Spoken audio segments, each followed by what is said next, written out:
నమస్తే, welcome to editor analysis. Ambati కుమార్తెలు versus వీర మహిళలు. ఇది ఆంధ్రప్రదేశ్లో ఇప్పటి వరకు కూడా జగన్మోహన్ రెడ్డి గారు వర్సెస్ చంద్రబాబు నాయుడు గారు, జగన్మోహన్ రెడ్డి గారు వర్సెస్ పవన్ కళ్యాణ్ గారు, లేదా జగన్మోహన్ రెడ్డి గారు వర్సెస్ లోకేష్ గారు, ఇలా మాట్లాడుకున్నాం. ఇప్పుడు కొత్తగా అంబటి కుమార్తెలు వాళ్ళ ఆవేదన చెప్పడానికి వీడియోలు రిలీజ్ చేయడంతో వీర మహిళలు ఊరుకుంటారా, వాళ్ళు ఎంటర్ అయిపోయారు. అంబటి కుమార్తె మౌనిక కామెంట్స్కు వీర మహిళ వేరే లెవెల్లో కౌంటర్ ఇస్తున్నారండి. మాజీ మంత్రి రోజా అంబటిని కూడా కలిపి ఒకేసారి సంస్కారపూర్వకంగా ప్రజాస్వామ్యబద్ధంగా ఎంత హుందాగా తిప్పికొట్టిందో ఆ వీడియోని చూస్తే అర్థమవుతుంది. ప్రజలంతా కూడా షాక్ అవుతారు ఇది చూసి. వీర మహిళలు వీరంగం ఈ రకంగా ఉంటుందని డైరెక్ట్ అటాక్ మోడ్లోకి దిగిపోయారు ఆవిడ. ఎందుకంటే అంబటి మౌనిక వీడియో బయటికి రాగానే రాజకీయ వేదిక ఒక్కసారిగా వేడెక్కింది. ఫ్లో ముద్రగడ గారు అవనియండి, లేకపోతే ఇంకో రౌండ్ ఒకరొకరు వస్తున్నారు. ఇప్పుడు ఇదే పరిస్థితి, వీళ్ళు కూడా ఆ రకంగానే వస్తున్నారు కాబట్టి ఈ వీడియో వచ్చింది. ఇక ఈసారి కౌంటర్ అంచనా వేయని దిశగా ఈ వీడియో రావడం. జనసేన వీర మహిళ ఆకే పార్టీ సుభాష్ నుంచి ఒక వీడియో రిలీజ్ అయింది. ఆ వీడియో ఏంటంటే మౌనిక మాటల్ని ఒక్కో పదం తూకం వేసుకుంటూ సుభాష్ని చాలా హుందాగా కానీ రేజర్ దారలాగా, ఏంటంటే ఈ రేజర్స్ ఉంటుంది చూస్తే అది ఎలా ఉంటుంది, అస్సలు చిన్నది ఏమి ఉండదు, అలా పడినట్టుగా పడుతుంది, అలా కట్ చేసుకుంటూ ఆవిడ్ని డైరెక్ట్ అటాక్ మోడ్లోకి దిగిపోయింది. మీ నాన్న పబ్లిక్గా బూతులు తిడుతున్నప్పుడు నువ్వు ఎక్కడ ఉన్నావు అమ్మా? మొదటి ప్రశ్న. ఈ ఒక్క ప్రశ్న సర్వత్రా షాక్ వేవ్లా వెళ్ళింది. అంతే, అక్కడితో ఆగారు ఆవిడ. జనసేన శైలిలో మొదటి హుందా తర్వాత తీవ్రమైన లాజిక్. అప్పుడు పవన్ కళ్యాణ్ మీద ఉపయోగించిన అసభ్య పదజాలం వాడినప్పుడు ఏమైందమ్మా నీ సంస్కారం, ఇది ఆ బయటలన్నీ ఉన్నాయి, నేను వినిపిస్తాను. వాళ్ళు మాట్లాడింది వినిపిస్తాను, ఈవిడ మాట్లాడింది వినిపిస్తాను. సో ఈరోజు ఈ పరిస్థితి అసలు రాకపోయేది కదా మీరప్పుడు మాట్లాడితే. మరి అంబటి ఇంటిపై దాడి జరిగితే వెంటనే పవన్ కళ్యాణ్ గారు ఖండించారంట. ప్రజాస్వామ్యం ప్రభుత్వంలో ఇలాంటివి తగదని హెచ్చరించారు. మరి పవన్ ఖండించకపోతే పరిస్థితి ఇంకా దిగజారేదేమో. ఇప్పుడు అంబటి మౌనిక వీడియోను చూసిన కాపు మహిళా వర్గాల్లో ఒక్క మంట. పవన్ మనవాడే, అప్పుడు ఆయన కులం గుర్తుకు రాలేదా? సుభాషిని ప్రశ్నల దాడి పూర్తిగా ఫ్యాక్ట్లపైనే నడిచిందండి. పవన్ జీవితంలో లేని మహిళల పేర్లు లాగుతూ అవమానించినప్పుడు మీరంతా ఎక్కడెళ్ళారు? మీరు ఒక్కసారైనా ఎందుకు నిరసించలేదు? ఈ అంశాన్ని పట్టుకుని నిరసించకపోవడానికి కారణాలేంటి? మరి అంబటి చేసిన ప్రతి తప్పు అదే ఆయన చేతితో తానే రాసుకున్న నిర్వాకమని వీర మహిళ క్లియర్గా చెబుతూ ఆ వీడియోను పంపడం. మరి నోరు అదుపులో పెట్టుకోమని ఆడవాళ్ళకు కాదు, మీ నాన్నగారికి చెప్పాలి అంటూ మౌనికి అవి హితవు పలికారు. మరి ఈ లైన్ సోషల్ మీడియాలో వైరల్ స్థాయికి చేరింది. మరి సుభాషిని మాటల్లో అనుభవం, కోపం, హక్కు అన్నీ కలిపే ఒక టోన్గా మారింది. ఎవరో ఆడవాళ్ళపై దాడి చేయమని చెప్పరు, కానీ బూతులు మాట్లాడుతూ ప్రొవోక్ చేయడం రాజకీయమా? అంబటి గారి కూతురు మౌనిక అస్మిట్ పెట్టి మాట్లాడింది. మా మౌనిక బంగారు తల్లి, ఎవరైనా సరే లేడీస్ మీద దాడి చేయమని చెప్పరు, కొంచెమన్నా మాట్లాడేటప్పుడు తెలుసుకోవాలమ్మా.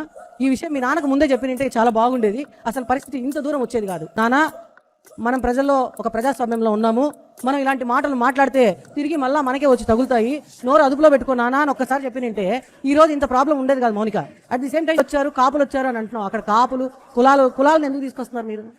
ఏదైనా దాడి జరిగింది, దాన్ని మొట్టమొదటిగా ఖండించిన వ్యక్తి డిప్యూటీ సీఎం వర్యులు. ఆ పార్టీ మీటింగ్ పెట్టి ఇలాంటి దాడులను నేను సహించను అని చెప్పారు. కానీ మీ నాన్నకు నువ్వు చెప్పుకోగలిగావా? నాన్న ఇలాంటి నోరు వేసుకొని పడద్దు అని ఏదని చెప్పుకోగలిగావా? అదే పవన్ కళ్యాణ్ గారిని ఈరోజు అంటున్నావు కదా, నువ్వు మహిళలను తిడుతున్నారు, మహిళలను మాట్లాడుతున్నారు, మహిళా పక్షపాతి అని. నీకు కాపు కులం మీద అంత ప్రేమ ఉందమ్మా మీకు? నిజంగానే పవన్ కళ్యాణ్ గారు నెగిటివ్ లోంచి బయటకు వచ్చాడమ్మా, ఆయన పాజిటివ్ లోంచి రాలేదు. మీ నాయనలాగా కాదమ్మా, ఆయన నెగిటివ్ లోంచి ఈ రోజు ఒక నాయకుడిగా ఎదిగాడంటే అది చాలా కష్టపడి వచ్చాడు పవన్ కళ్యాణ్ గారిపై. వైసీపీలో ఉండే నాయకులు ఒక్కొక్కడు వచ్చి 3 పిల్లలు 4 పిల్లలని కానీ నీ ఇంట్లో బెడ్రూమ్ లోకి వస్తారా, నీ పిల్లల దగ్గరకు వస్తారా, అసలు నీకు వాళ్ళు పుట్టారా అని మాట్లాడుతుంటే ఎక్కడికి వెళ్ళవుతా? నువ్వు కాపు బిడ్డవు కదా, ఎక్కడికి వెళ్ళావమ్మా? ఆ రోజు నువ్వు ఎందుకు రాలేదు? ఈ రోజు నీకు కాపు కులం గుర్తొచ్చిందా? నీ నాయన ఒరే అని మాట్లాడినప్పుడు పవన్ కళ్యాణ్ గారిని నువ్వు ఎక్కడ పోయినావమ్మా? నాన్న ఇలా మాట్లాడకూడదు, మన కాపు కులస్తుడు కదా అనొచ్చు కదా నువ్వు. ఆ రోజు నీ కులం గుర్తు రాలేదా తల్లి? పవన్ కళ్యాణ్ భార్యలని అన్నప్పుడు, పవన్ కళ్యాణ్ గారి భార్యలను అన్నప్పుడు ఆయన జీవితంలో లేని మహిళలను ఎందుకు అంటున్నారు? ఒక మహిళగా నేను ఖండిస్తున్నాను, ఎందుకు బయటికి రాలేదు తల్లి నువ్వు? నాయన నోరు అదుపులో పెట్టుకుంటే ఈ రోజు ఈ దుస్థితి కలిగేది కాదు. మళ్ళీ నువ్వు మొన్న ఒక ఛానల్లో మాట్లాడుతూ నేను డిమాండ్ చేశాను పవన్ కళ్యాణ్ గారిని. నువ్వు ఎవ్వరు డిమాండ్ చేయాల్సిన అవసరం లేదమ్మా, ఆయనకి అన్ని తెలుసు. కాపుకులమని కాదు, ఒక మహిళగా మిమ్మల్ని ఎప్పుడు గౌరవిస్తారు, ఇది గుర్తుపెట్టుకోండి. మీ నాయనకు చెప్పుకోండి అమ్మా ఫస్ట్. మీ నాన్న నోరు అదుపులో పెట్టుకో, బయటకు వస్తాడు 14 రోజుల తర్వాత, ఇంకన్నా నోరు అదుపులో పెట్టుకోమను. లకారాలు మీ నాయన మాట్లాడాడు కదా మాటలు, అవన్నీ మళ్ళీ సిగ్గు లేకుండా అవన్నీ సమర్థిస్తా మీరు మాట్లాడడం నిజంగా చాలా సిగ్గుచేటు. మీ నాన్న మాట్లాడిన మాటలకి వాళ్ళు గొడవ పడ్డానికి వచ్చిన దానికి చంద్రబాబు నాయుడు గారికి కానీ పవన్ కళ్యాణ్ గారికి ఏ సంబంధం? నా నోరు అదుపులో ఉంటే నన్ను ఎవరు ఏమనరు. నా నోటికి వచ్చినట్టు మాట్లాడితేనే 10 మంది వచ్చి నన్ను తిడతారు.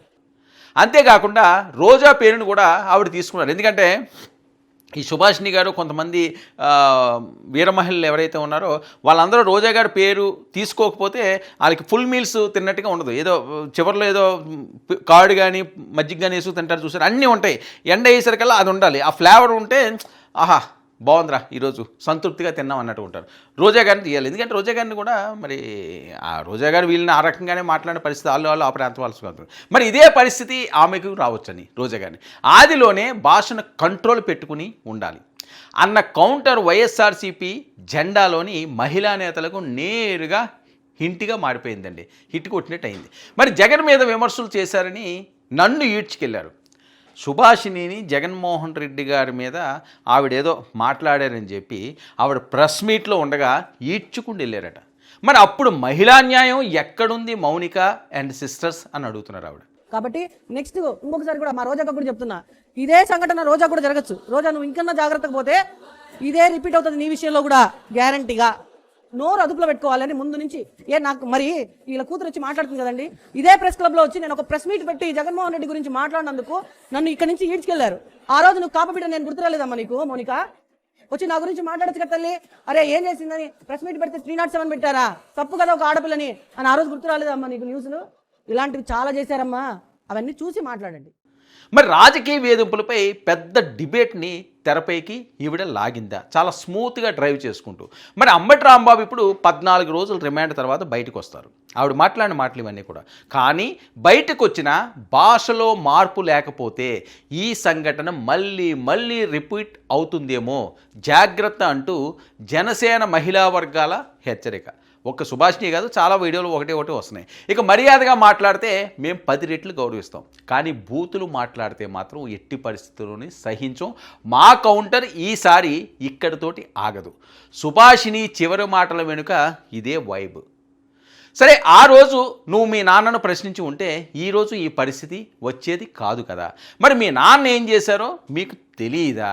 కాపు కులాన్ని ఎందుకు ప్రస్తావిస్తున్నారు? మీ నాన్న పవన్ కళ్యాణ్ బూతులతో తిట్టినప్పుడు నీకు కులం గుర్తుకు రాలేదా? మరి ఆయన తిట్టారు, ఇవన్నీ ఇంకా ప్రస్తావిస్తున్నది. మరి మహిళలు అనగా అందరినీ గౌరవించే వ్యక్తి పవన్. ఈ మహిళ ఆ మహిళ వీర మహిళ అని కాదు. మరి మౌనిక ముందుగా నీ ఇంట్లోనే చెప్పు నోరు అదుపులో పెట్టుకోమని. ఇది వార్నింగ్ స్టైల్. మరి పవన్ మన కాపు కులస్తుడే కదా, ఆయన జీవితంలో లేని మహిళలను కూడా కలిపి వ్యక్తిగతంగా నీచమైన పదజాలంతో ఎలా మాట్లాడారని ఎందుకు ప్రశ్నించలేదు మీరు? ఆవిడ కూడా అదే సామాజిక వర్గం. ఎందుకంటే ఆంధ్రప్రదేశ్ రాజకీయాలు చాలా ఇంట్రెస్టింగ్గా ఉంటాయి. ఏ సామాజిక వర్గం వాళ్ళు మాట్లాడితే ఆ సామాజిక వర్గం వాళ్ళే వచ్చి మాట్లాడతారు. మళ్ళీ ఎందుకో నువ్వెవరో సంబంధం అంటారేమో, నీకేంటి సంబంధం అంటే అది ఏదైనా వివాదం అవుతుందని ఆ ఛాన్స్ ఇవ్వరు. ఎవరు మాట్లాడినా ఈ లైన్లోనే వెళ్తారు. మరి ఈ ఒకే లైన్ ఈ ఘర్షణకు లోకి వెళ్ళనుందా? నిజంగా ఆయన మారబోతున్నారా? మారడం మీన్స్ ఏంటంటే ఒక వయసు మీద పడ్డ తర్వాత ఎవరన్నా తప్పుడు మాటలు మాట్లాడితే మనం పెద్దరికంగా చెప్పగలగాలి. మనమే కొన్ని నోరు జారితే అది మంచిది కాదు, సమాజానికి మంచిది కాదు, మన కుటుంబాలకి మంచిది కాదు. ఎవరి భార్యల జోలికి వెళ్ళకూడదండి, ఎవరి పిల్లల జోలికి వెళ్ళకూడదండి, ఎవరి తల్లిని అవమానించకూడదండి. మహిళని మహిళలాగే చూడాలండి, మన ఇంటి ఆడపడుచులా చూడాలండి, మన తల్లిలా చూడాలండి, మన స్నేహితురాల్లో చూడాలండి. పక్కింటోడు భార్య అయితే ఒక రకం కానీ, లేకపోతే ఎదురింటోళ్ళు భార్య అయితే ఇంకో రకం కానీ, ఆ ఎదురింటోళ్ళు చెల్లి అయితే ఇంకొక రకం కానీ, మన ఇంట్లో ఉన్న వాళ్ళే చాలా గొప్ప వాళ్ళు, చాలా అద్భుతమైన వాళ్ళు అనుకోవడం అన్నది సమాజానికి మంచిది కాదు. మరి అవన్నీ జాగ్రత్తలు తీసుకుంటే పరిస్థితి ఉంటుందా? రాజకీయాలు ఎప్పుడు ఎలా మారుతాయో తెలియదు, ఏ రకంగా వెళ్తాయో తెలియదు. మరి ఈ మహిళ వర్సెస్ వీర మహిళల వర్సెస్ అంబటి కుమార్తెలు ఈ వెర్షను ఇంకా ఎన్ని ట్విస్టులు ఇస్తుందో చూడాలి.